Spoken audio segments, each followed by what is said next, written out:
Welcome back, everyone, to this episode of the Becoming Immune Confident podcast. My name is Dr. Wada. I'm a board-certified allergy, immunology, lifestyle medicine doc, and systemic Sjogren's patient. Today, we are celebrating our 99th episode. I cannot believe how the time has flown by. We have been recording this podcast for nearly 3 years, and I'm excited to see where things will be another 2 years from now. But for today's episode, this is going to be a solo episode, and I'm going to share 5 things that I would never do as an allergy and immune system expert, both personally and professionally. This, in the last few months, has been a trend on social media, both on TikTok and Instagram, for medical professionals to share all the things that they would never do given their knowledge and expertise. So, for instance, it's not surprising that a pediatric ER physician is not so excited about having their kids jump on trampolines. But these are the 5 things I would never do as a board-certified allergy, immunology, and lifestyle medicine physician who also happens to be an autoimmune patient with systemic Sjogren's. So, let's dive in to this countdown of sorts. We are getting into the weeks towards the end of 2023 when we're recording this. And it's always in that week around Christmas and the New Year that we see all of these countdowns. I remember as a kiddo listening to Casey Kasem go through the top hits from the past year over the weekends leading up to the new year. And so this is going to be our version. We'll start with number 5. Number 5 is I would never rely on a Primatene mist inhaler to treat my asthma or breathing symptoms alone. So Primatene mist is a controversial over-the-counter epinephrine inhaler. So we think about the rescue inhalers or the as-needed inhalers that we use to treat asthma. Typically, they include or contain a medication called albuterol.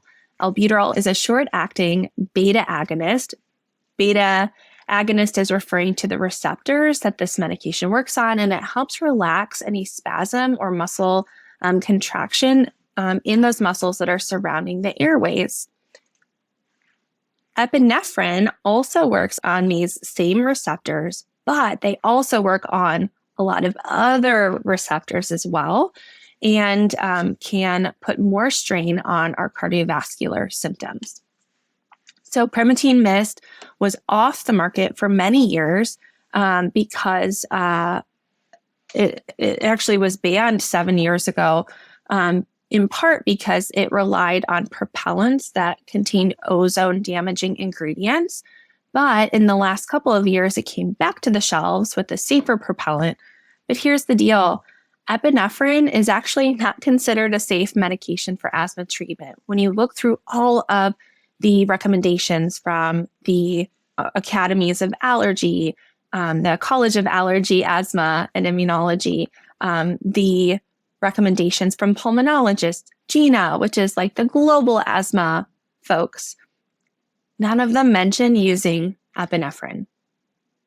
They all say in our guidelines for your rescue inhaler, your as-needed inhaler to relieve that bronchospasm or those muscle contractions that are resulting in coughing, wheezing, chest tightness.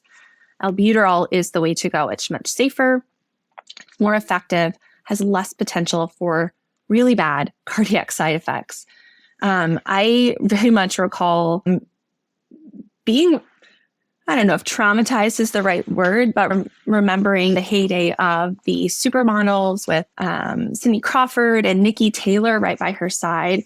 Nikki's younger sister, who was an up-and-coming supermodel in her own right, really tragically passed away in part because of side effects of Primatene mist. Asthma. The National Asthma Education and Prevention Program guidelines recommend, again, another organization, recommend against using epinephrine, in part because that epinephrine can exacerbate heart symptoms. It can cause vasoconstriction in those heart blood vessels that mimic breathing or asthma symptoms. And if people are relying on self-medication, so they're going to the asthma allergy section of the pharmacy, they're trying to treat things on their own, this can delay much needed emergency care that is going to help decrease inflammation. Asthma is much more a disease of inflammation along with that bronchospasm. You need to treat both in order to do the best job of decreasing those symptoms. So asthma is not a do-it-yourself disease. It is primarily due to inflammation or swelling, redness, increased mucus secretion that occurs in the airways. And it's that inflammation that then makes the airways more spastic or twitchy. It's also really common for patients to underestimate the severity of their asthma symptoms. So any patient who has ongoing symptoms requiring the use of these as-needed inhalers more than twice a week really should be on an anti-inflammatory medication to treat the underlying or some of the root causes of asthma. Overuse of bronchodilators or things like epinephrine in the case of Primatene Mist or even albuterol is associated with worse outcomes, increased fatalities, and what happens is essentially the airways become less responsive to these as-needed medications if you are using them too often. And unfortunately, about 3,500 people will die from asthma that goes untreated each year. So skip the Primatene Mist, go see either your primary care doctor, your allergist immunologist, or your pulmonary doctor if you are using your rescue inhaler more than twice a week, or if you are suspicious that you may have asthma that hasn't been diagnosed. All right, so that's number 5. Number 4, I would never use food sensitivity tests or food allergy panels to screen for foods that I should not be eating. We've talked about this on the podcast before, along with Jennifer, and in one of my original OG episodes from way back when I talk about the different types of reactions our bodies can have to the food that we eat. The problem is food sensitivity tests purport and claim to tell folks which foods are contributing to their bloating, their gas, their fatigue, their headaches, by seeing which foods the immune system is reacting to. Many of these food sensitivity tests are checking for a type of reaction called IgG. IgG, or immunoglobulin G antibody, is the type of memory antibody that our body produces. The thing is, these reactions, the production of these proteins, does not necessarily tell us if it's a good memory or a bad memory. In fact, there's a certain type of IgG called IgG4, a subclass of IgG, that actually says that you're tolerant to foods. What I see very often is I'll see patients come in, they'll bring in their food sensitivity testing, and they'll say, Dr. Wada, what am I supposed to eat? This test tells me I'm sensitive, I'm allergic to everything that I'm eating. And I'll say, did you read the fine print? Because the fine print on these tests will say you need to follow up with an elimination diet to really determine if these foods are a problem or not. So my guidelines or advice to patients, if I catch them before they get this testing done, is skip the test and let's think about things from a more holistic kind of point of view. What do I mean by that? Let's think about the symptoms you're having and the physiology that would be going on to cause those symptoms. Oftentimes, the symptoms we have related to foods we eat are not driven by a true immune system response. In our gut, we have essentially a symphony going on. And as members of the orchestra, we have the food we eat, we have the microbiome, and all the millions of different types of those little buggers that are in there. We have our digestive enzymes that our own cells and those microbes are secreting. We have our own cells, many different types of cells that are there. There's a mucus layer, all sorts of things going on. We also have the tempo. So you think about the different instruments. We have the volume of those instruments. Are they in pitch or out of pitch? We also have the pace. So how well is the gut propelling food through the system as it's being digested? And when we think back to this newer concept called the epithelial barrier hypothesis, which is this idea that we are using to understand why we're seeing an increase in allergies, autoimmunity. But essentially, if there is increased permeability in the gut, if there are breakdowns in that mucus layer, then in gaps between the cells where more food, more microbial products are being seen by the immune system on the other side, there can be the potential for an immunologic response. There can also be the potential for an irritant response. You think about, there's a lot of our nervous system that is located in the gut, and we know hyper-responsiveness in our gut nervous system also plays a role in IBS and other things as well. We see that also on the skin with eczema. The skin barrier is leaky, increase in itching, increase in changes in how the nervous system is interacting with our immune system as well. And this is an area of science that is really only newly, being understood that it's important and that we need to research it more. So we think through the process. I typically will have patients keep a food and symptom diary. And in addition to taking note of the foods they're eating, how much they're eating, when they're having symptoms, I'm also asking, how hydrated are you? How is your stress level? How was your sleep the night before? Because we know that all of these also play into how our gut and our microbiome health are doing. I also want to know about how things are coming out the other side too, right? One of the main causes of bloating is actually constipation, and you can be constipated even if you're having bowel movements on a daily basis, which a lot of people don't realize.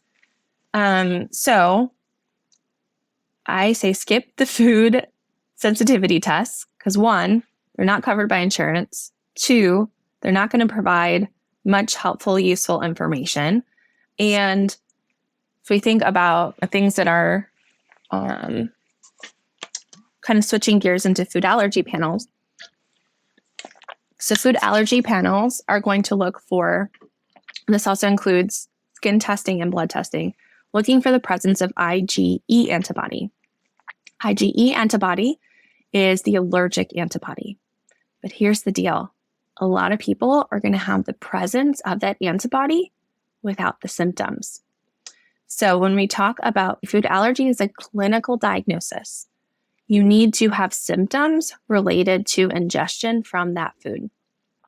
And that in combination with that positive IgE, that then says, oh, yes, you have an IgE-mediated food allergy. So it's important because what can happen is if you have a positive blood test or positive skin test, but you're already tolerating that food. So say it's a little kiddo with eczema, they have a really high chance of having elevated IgE levels to many foods. They may already be eating a lot of those foods and not having not having any throwing up, any hives, any wheezing associated with eating those foods. And if you take those foods out of the diet when there already is tolerance, you run the risk of losing that tolerance and that then becoming a life-threatening food allergy. This is why it's important not to go looking for problems if there aren't any. Food allergies are dramatic, they're messy, they're scary, and there's no such thing as a hidden food allergy. Now, I do find sometimes that some people will notice improvements in how they feel with more of these food sensitivities that may be a little less dramatic in nature, but food allergies specifically are not subtle.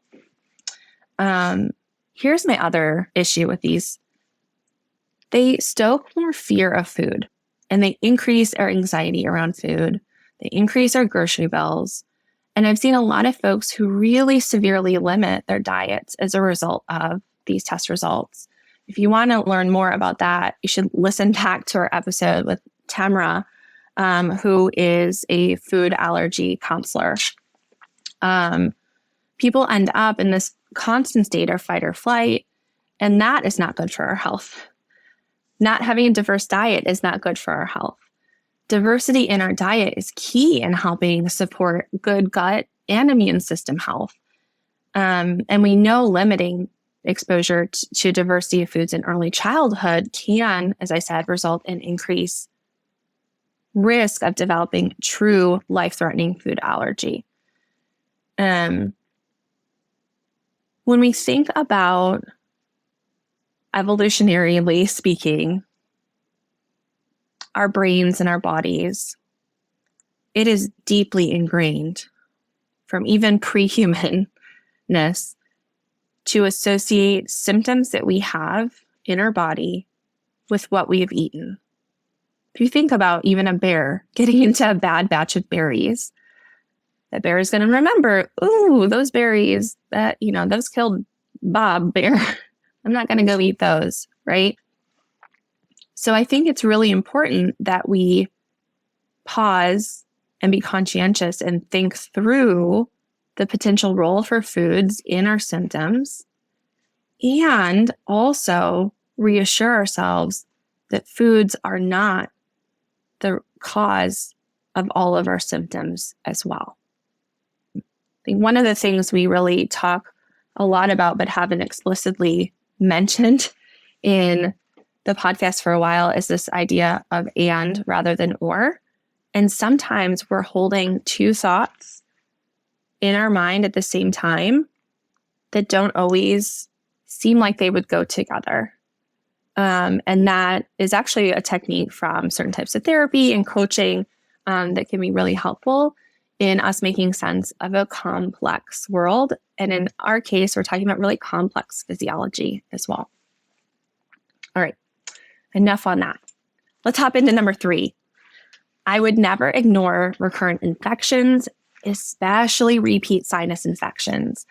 So as an allergist, immunologist, especially working in an academic center, recurrent infections are a red flag for us for many reasons.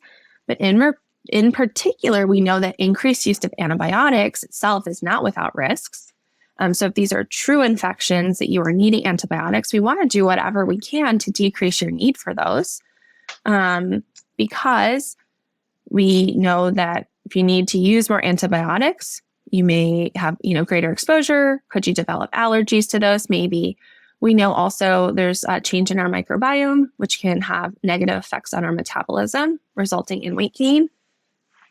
I'm sure many of us are very familiar with the diarrheal issues that can come across or come along with using antibiotics. And in particular, there is a diarrheal infection called C. diff or C. difficile diarrhea that's associated with using certain antibiotics. That is one of those things, in particular, it's life-threatening.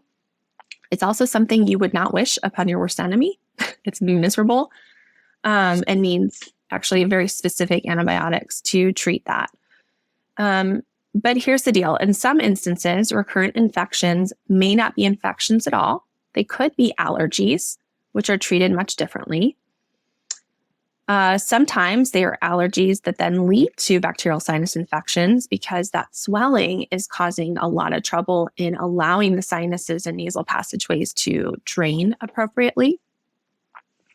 Other times, this may signal an immune deficiency or a structural issue in the sinuses that maybe we were born with or developed over time.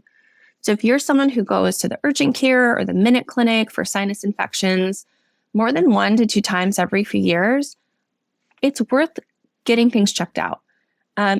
Another good reason to talk to your allergist, if you believe you are allergic to penicillin or amoxicillin, there's a really good chance that you aren't anymore. Like a 99 in 100 chance that you aren't anymore. Pretty close to that. And an allergist can help you sort this out pretty easily. Sometimes we'll do a little skin pricks in the office. Many times now, I'm just giving folks a baby dose of amoxicillin and watching them in the clinic, making sure they do okay. And then we're delabeling them of their allergy, because just having penicillin or amoxicillin allergy listed on your chart dramatically increases the cost of your care, especially if you end up hospitalized. And if you end up needing a surgery or have other things going on, it increases the risks of surgical site infection. So like a post-op infection increases the risk of that C. diff I was talking about that you really don't want. And the reality is penicillin and amoxicillin are actually still really great drugs for things like ear infections, pneumonia, and certain urinary infections as well. All right, we're getting down to the end.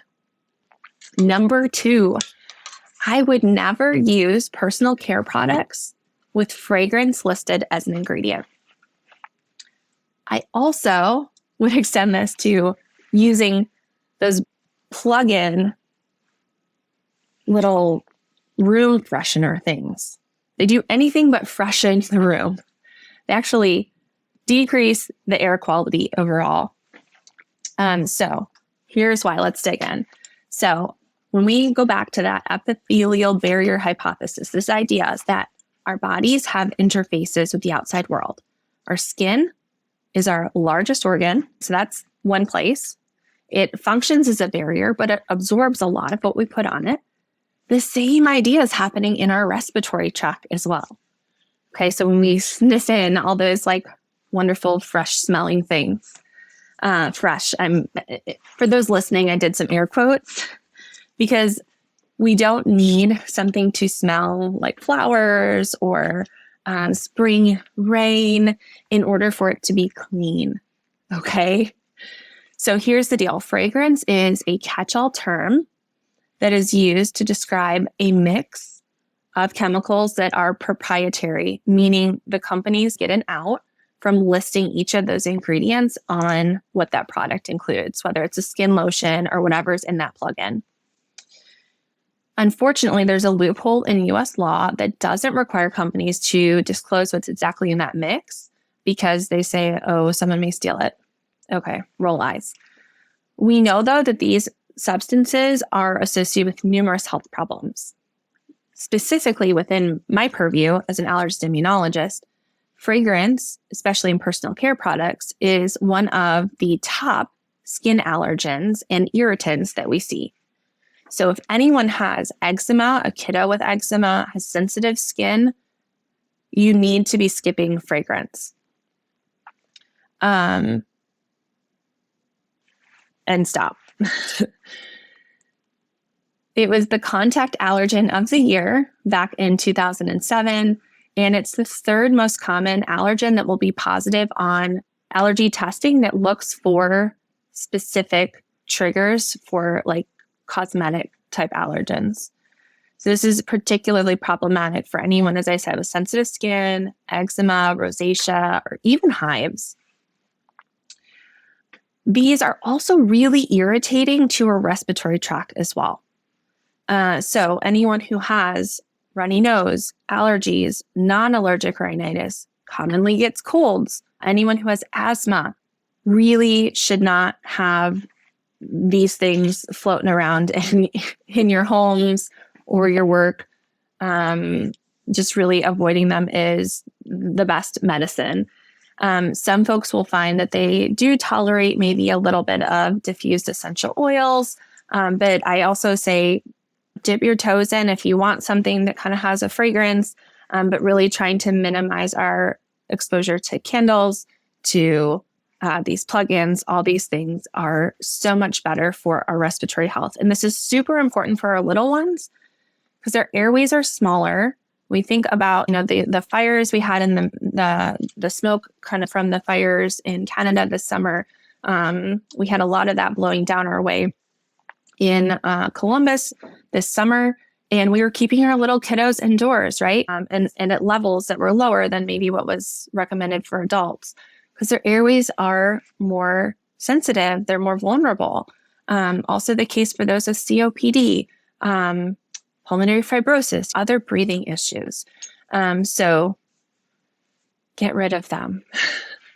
Our noses are a way for us to interact with our outside world. If we're smelling something that smells a little icky or foul, it's kind of part of life. It's also a good reminder that maybe we, need to take the trash out more often or do other things to keep things tidy. It's a kind of a warning system. We don't need to muck up or mess up our warning system's ability to work with these products. The other thing that I think is really concerning is that many of these chemicals found in fragrance are also considered endocrine disruptors. So these chemicals can mimic the hormones in our body, things like our thyroid hormone, and so forth. And even very small amounts of these endocrine disruptors can have really big effects on how our body functions.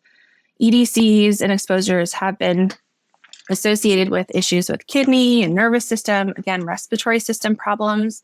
They're also implicated in infertility, premature puberty, and birth defects. Again, just skip them. Save yourself some money. Fragrance free. Oh, and one quick note to mention, unscented does not equal fragrance free. Sometimes companies will use other fragrances to mask the natural smell of a product, and they'll call it unscented. Yeah, okay. Last but not least, our number one, we do a little drum roll. I would never rely on Benadryl to treat my severe allergic reaction. All right, I'm going to say that again. Our number one is I would never rely on Benadryl to treat my severe allergic reaction. So epinephrine is the first line treatment for anaphylaxis. Anaphylaxis is a severe system-wide allergic reaction. It means you have more than one body system that is having symptoms related to that allergic reaction. Benadryl and other antihistamines like Zyrtex or Allegras are Band-Aids. They only treat the symptoms, but epinephrine is needed. It's a extra dose of our fight or flight hormone that we need to shut down the reaction at the root of the problem. Fatalities associated with severe allergic anaphylactic reactions are associated with the delay in administering epi. If you are worried that you're having a severe life-threatening reaction, use epi and use it early. Also, another word on Benadryl. It's allergists. We don't like it. We're on our soapbox with this in the last couple years. It doesn't work any faster than second generation antihistamines like cetirizine, fexofenadine, loratadine. It also has a lot more side effects. So it tends to make people either really sleepy or for a minority of people, it makes them bounce off the walls. We don't want either of those things if you're having a severe allergic reaction because we want to know what your mental status is doing. That's one of the ways that we make sure that you're doing okay, how we check in, making sure you're getting blood flow to your brain. All right. So skip the Benadryl, pick up either generic Zyrtex, cetirizine, fexofenadine, or loratadine, and keep that on hand in your emergency kit. The other thing, you will see sometimes Benadryl cream or diphenhydramine cream, these topical formulations. They can, in a pinch, be pretty helpful with bug bites and that itch you get. The problem is they're a really common contact allergen. So a lot of times after you've used it for a little bit, your immune system will recognize that topical Benadryl cream and will start reacting to the cream. So instead, you're better off getting a little mild prescription grade steroid cream, like a triamcinolone, something from your primary care doc, your allergist, dermatologist, to help with those really itchy bug bites instead. Or if you're in a pinch, can also use an ice pack on those areas. As long as you don't have them all over, ice can actually help decrease the itch quite a bit in a pinch. I would love to hear your feedback from these 5 things I would never do as an allergy immune system expert, both personally and professionally. I'd love to hear your thoughts. Is there anything you thought was missing, things that you would add, things that surprised you? Let's keep the conversation going. If you found this to be helpful, you are going to want to make sure you're subscribed to the Becoming Immune Confident newsletter. We have a weekly email that goes out and includes all things on the topics of allergies, autoimmunity, anti-inflammatory living, and a sprinkle of some of that mindfulness and internal work that really is the self-care that we all are craving and need. I hope you all are having a lovely holiday season for those that are listening kind of when this is released. And for those that are listening after the fact, thanks for joining us. If you love the podcast, we would so appreciate it if you would consider leaving us a 5-star review on your favorite podcast app. It's those reviews that really allow others to help discover the podcast along with you talking about it. We are so excited to be embarking on next week, our 100th episode, and going into our 3rd year of bringing all of this empowering educational content to you. And I look forward to what the future is going to bring. I hope you all take care and have a great week ahead. If you are loving this mix of self-discovery and science found here on the Becoming Immune Confident podcast, I'd love to invite you to sign up for my email list. Hop over to drcarawada.com and hit subscribe to ensure you don't miss out on any insights into new immune system science or how we can harness healing through our daily habits. Are you ready to feel confident, energized, and more like that BA that you used to be? Here's how we can work together. Jennifer, an autoimmune dietitian, and I, board-certified immunologist, have put together the one and only Becoming Immune Confident comprehensive course, coaching, and community membership. What we do is we help women with misbehaving immune systems reclaim control over their health while minimizing fatigue, fog, and pain, all caused from too much inflammation. If you are ready to have confidence and clarity around your immune system health, and a sense of certainty knowing that you are doing the best for your health and the health of your family, hop over to immuneconfident.com for details on how we can work together. We can't wait to connect. Hey there, amazing listeners. Before we wrap up today's episode, I want to take a quick moment to ask for your support. If you're enjoying the content of the Becoming Immune Confident podcast we're bringing you week after week, there's a simple but incredibly impactful way you can show your appreciation. Leaving a review is like giving us a virtual high five, and it helps our podcast reach even more people who could benefit from the valuable insights, entertainment, and inspiration we strive to provide week after week. So if you're finding value in what you hear, here's what you can do. Open up your podcast app, whether you're on Apple Podcasts, Spotify, or any other platform, and give us a glowing 5-star review.